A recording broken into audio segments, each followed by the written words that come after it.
মাসি আর পিসি যখন একসাথে বাড়িতে আসে। আরে আমি সেটাই বলছি, পাক্কা 8 মাস হয়ে গেছে তুই আমার বাড়ি আসিসনি, তুই কবে আসবি বলতো? আরে সেই জন্যই তো কাল আসছি রে দিদি।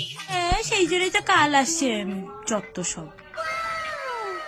কি বললি বুনু, তুই কাল আসছিস? কি বললে মা, সত্যি কাল মাসি আসছে?